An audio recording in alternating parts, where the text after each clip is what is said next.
What if I told you this entire watercolor painting comes together in just 4 simple steps? If you ever thought watercolor was too hard, stay with me today because we are going to build this watercolor painting one layer at a time, and you'll see how effortlessly it comes together. So what are we waiting for? Let's go ahead and pull out some watercolor supplies and get started.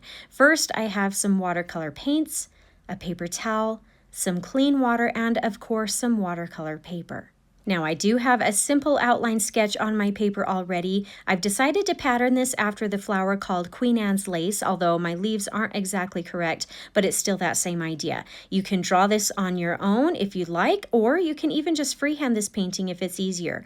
Also, if you would like to just jump right into the fun of painting, I will have this outline available in my Etsy shop as well. All you have to do is simply print it out and trace it right onto your watercolor paper using a light table or even just a well-lit window in your house, and then you can get to the fun of painting. Now for the brushes, I have a larger number 12 round brush that I can use to put in the background wash with, as well as a smaller number 2 round brush to help with some of the finer details later.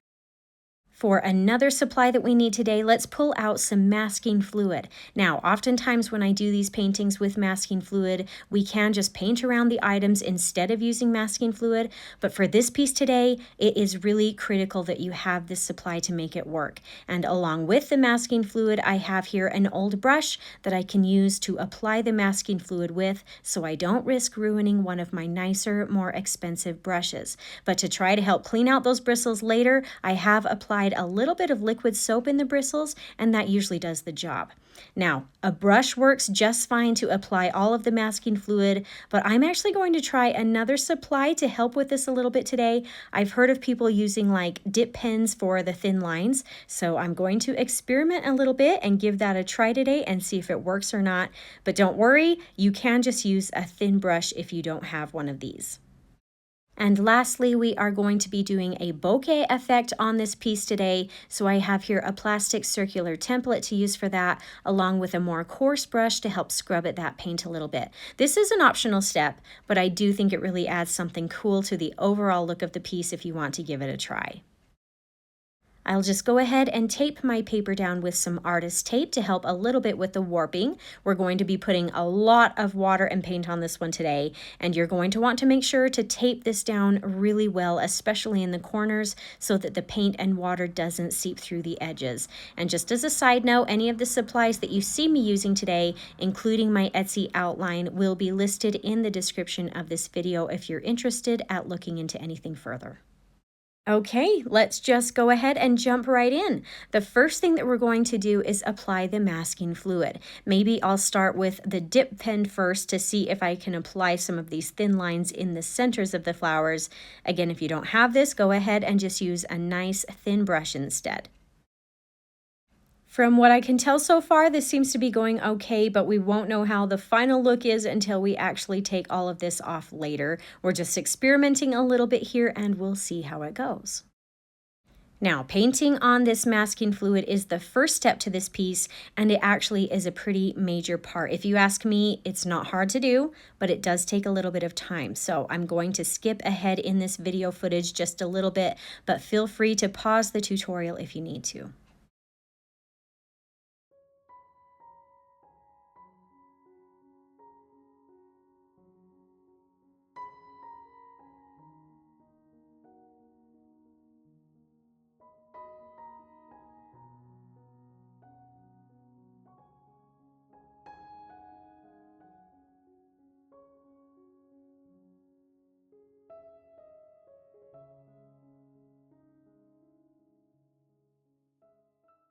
Okay, I think that's it for the fine lines. I'm going to go ahead and pull out this other brush now that has that liquid soap in the bristles, and I'll start applying the fluid to the main part of the flower heads next.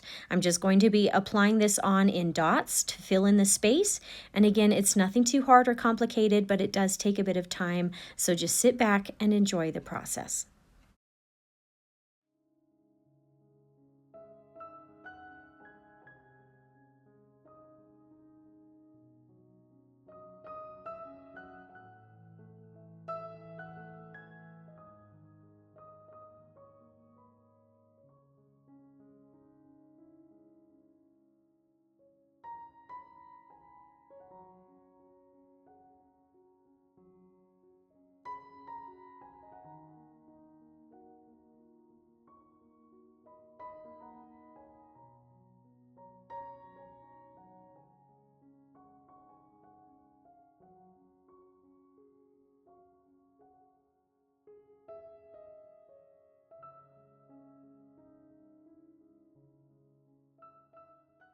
I know it might not feel like it right now, but this is actually a huge and critical part of this piece. The fluid on here is really going to make the painting pop later. So hang in there so you can see the final result in the end.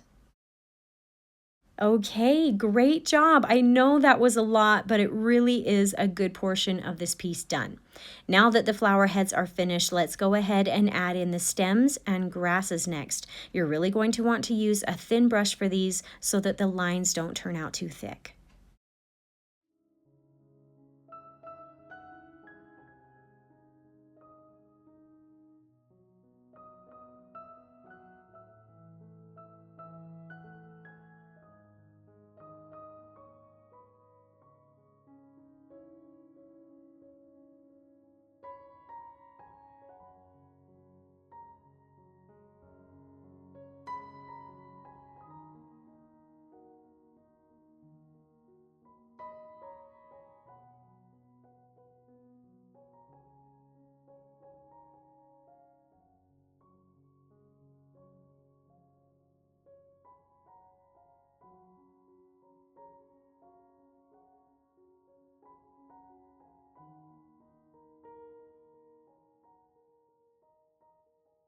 All right, well done. That is it for the masking fluid. So while we let this sit and finish drying, let's take that brush that we used with the masking fluid and go rinse and wash it out before the fluid starts to dry in the bristles. Now I'm coming back in here after a few minutes. My fluid is just about dry, so I'm going to go ahead and get the colors ready for the background wash. I just want to use a variety of green colors on this, but really you can pick whatever colors you want to use. I started off with a little bit of olive green, but looking at it now, that is not quite the right shade that I was going for. It's a little bit more too on the brown side, so maybe I'll add a touch of sap green into that to brighten it up just a little bit more. Now I'll go ahead and just pull out some pure sap green and maybe some hooker's green as well. To create a bigger contrast between the sap green and the hooker's green colors, I might even add just a touch of ivory black into the hooker's green to make it slightly darker. In fact, maybe I will pull out some hooker's green and add some ultramarine blue in there as well to create more of a bluish green color also. This is just going to change things up even more. Okay, good enough. I think that that can get us started on our second step to the piece, which is painting in the background. So let's go ahead and take our large brush and some water and paint the water over the entire paper. We're going to be putting the background wash in using the wet on wet technique. So this way the colors are going to blend and spread really easily. You're going to want to try to have the water evenly placed on the page though, so you don't have areas or spots that are pooling or puddling with water. Okay, good enough. Now that that is all wet, let's go ahead and take some of our green colors and start dropping that in here and there. I think I'll try to keep the lighter colors more towards the top and then move down to the darker colors near the bottom. So I'll start up here with the olive and sap green mixture first, and then as I begin to move down, I'll take some of the pure sap green and start blending that in. Now, these colors don't necessarily have to be perfectly smooth. I have a lot of light spaces as well as dark spaces, and that's just going to add some fun texture to the background. Now, one thing I did find out about this painting is that you really want these colors to be nice and dark and concentrated to make these white flowers really pop off the page. At first, I thought I was doing the colors dark enough, but once as I started to dry them, then the colors lightened up quite a bit. So later you'll see that I decided to add in more color on the top and bottom of this piece to make it a little bit darker. But if you don't want to have to do that, just make sure that it's nice and dark and concentrated to start off with.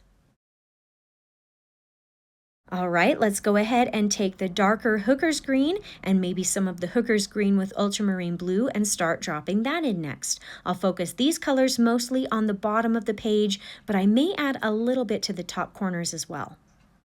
I've been really excited to do this piece today. A while back, I did a painting very similar to this with some white flowers using the masking fluid, and I actually added a butterfly in that one. I got this reference from a botanical garden slash butterfly reserve, and it was so much fun to paint. So if you happen to watch that tutorial, I actually mentioned that I went back and forth whether I wanted that one to be colorful or if I just wanted to focus on green in the background. At the time, I decided to go with colorful, and I really liked it, but that idea of the green background with the white flowers has always been in my head. So that is why I am trying this one out today. I hope you are enjoying and finding this tutorial helpful so far. I'm excited about this piece and how it's going to turn out, and it really isn't too difficult to do either. If you find that you're enjoying my painting and teaching style today, I hope you'll subscribe if you haven't already so you don't miss out on any of my new and upcoming weekly tutorials.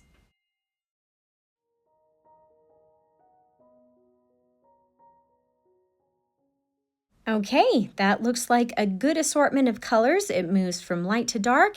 And again, at this point, I did feel like it was dark enough. So I went ahead and pulled out my hair dryer to speed up the drying process a little bit.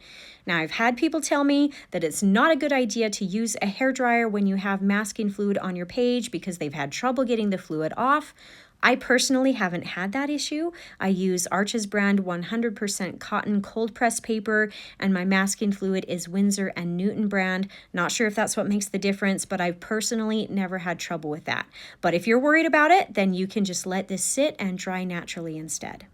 Now, this is the point after I had it pretty much dry that I realized my color wasn't as dark as I thought it was going to be. So I did come back in here and add more water and color around the corners and the edges just to darken that wash a little bit better. It can be tricky to come back in and add more colors like this. Sometimes that can create blooms or hard edges that you don't want. So it's really best just to get it right the first try. But if you do have to come back in and add more color, I definitely recommend using a paper towel to soften the edges and help blend that in together.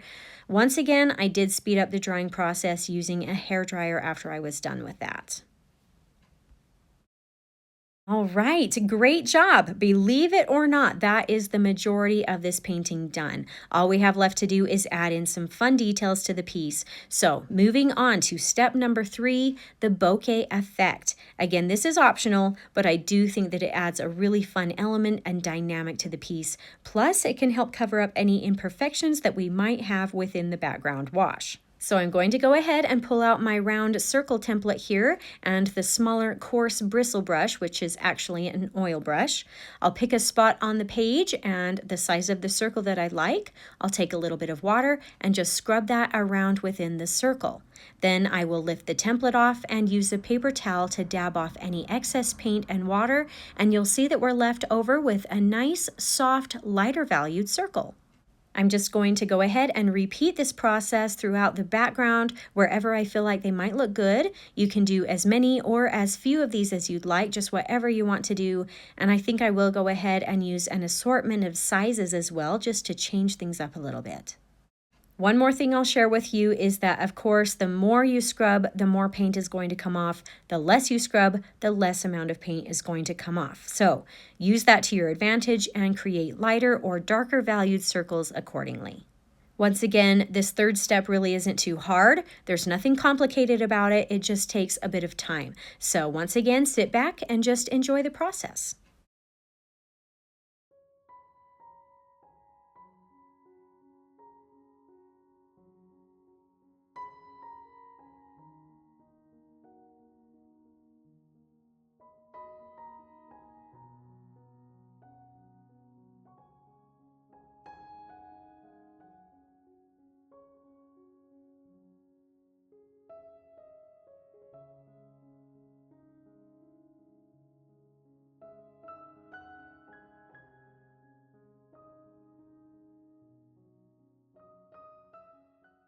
Okay, very good. This is turning out really well. Now comes the fun part. It's time to take off all of the masking fluid on the page.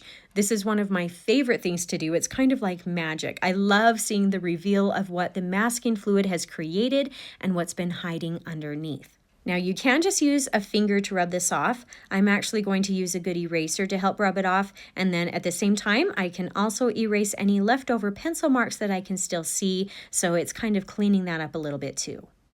Isn't that so cool? I absolutely love how this looks. Taking that masking fluid off really is like magic. So much fun. All right, for our fourth and final step to this piece, all we have to do is add in a touch of color to the flowers, and we can call this done. So I'll pull out that smaller number 2 round brush and take a very slight amount of color. This can be watered down. It doesn't need to be too dark in value. In fact, we want it to be lighter in value than the background wash color. Otherwise, it's just going to disappear. I'll use that lighter watered down green color and go ahead and just paint in the center part of the flower first, maybe adding in a few darker lines in between some of the white lines that we already have on here. And by the way, the dip pen did work out really well. I have some really nice thin lines on here that turned out really good. So I think I can recommend that method. Then I'll extend that green color down the stem as well. Again, this is not too dark, just a hint of color here. Now, I'm not actually going to be doing a lot to this. Mostly, I'm just focusing on the stems and the grass, and I'll leave the flower heads that pure white color so that they really stand out and pop off the page. I'll go ahead and paint in the other stems and grass lines in the same way, using maybe some different green colors or maybe different values of colors, just whatever you want to do.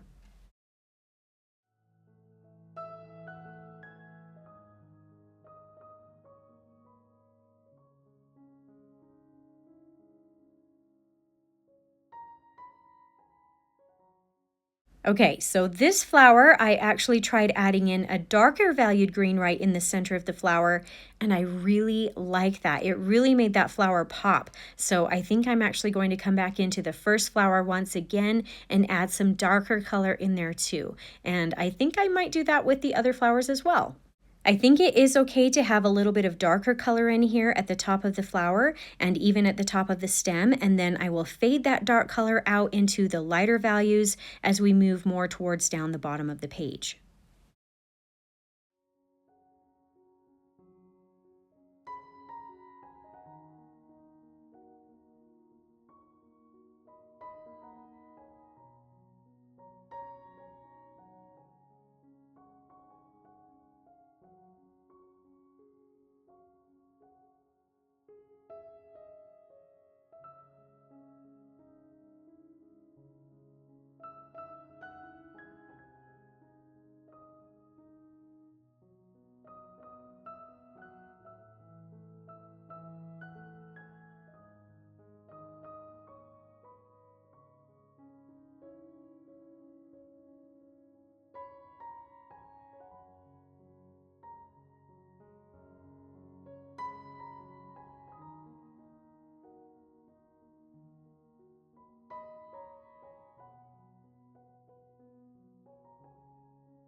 Now, I've decided not to paint any shadow colors or anything like that up within the flowers themselves.